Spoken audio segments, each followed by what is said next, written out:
everyone, welcome to the Bull News channel. Today we are discussing the political landscape is always changing, and one of the most talked about topics right now is the possibility of former President Donald Trump running for office again in 2024.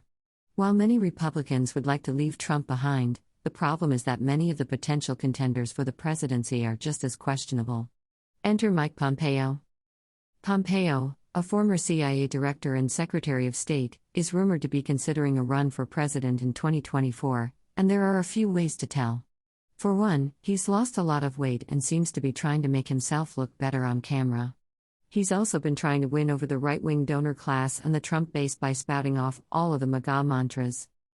Recently, he appeared on TV and claimed that the left had exploited the events of the January 6th insurrection and that it ended in glory. This seems to ignore the fact that the courts are continuing to hold the insurrectionists accountable, and the 140 Capitol police officers who were physically assaulted that day are still recovering. Pompeo has also made headlines for his questionable statements in the past. For example, on the eve of Vladimir Putin's invasion of Ukraine, he praised the Russian leader, calling him very savvy and elegantly sophisticated. But despite Putin's actions being a threat to world peace, Pompeo disagrees and has even gone so far as to call the leader of the American Federation of Teachers, Randi Weingarten, the most dangerous person in the world.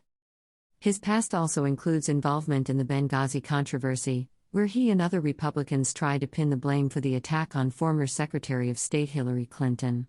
Despite multiple congressional panels finding no wrongdoing on Clinton's part, Pompeo insisted she was guilty, offering only "in my heart" as evidence. This week, Pompeo released excerpts from his new book, a move commonly made by those considering a presidential run. In the book, he writes about the murder of Washington Post contributor Jamal Khashoggi, who was killed by Saudi Crown Prince Mohammed bin Salman's security team. Despite widespread outrage over the murder, Pompeo instead chose to defend the prince and even visited him shortly after the murder. In his book, he refers to Khashoggi as an activist who was cozy with the terrorists supporting Muslim Brotherhood. Khashoggi, in reality, was a respected journalist, an editor who spent 3 decades reporting and writing. He was not a member of the Muslim Brotherhood and often denounced terrorist attacks, including 9/11. It's clear that Pompeo is trying to bolster his MAGA credentials by smearing the victim of a brutal murder, but with characters like Pompeo in the mix, we need to be cautious about what we wish for in the upcoming election. The last thing we need is another questionable leader in the White House.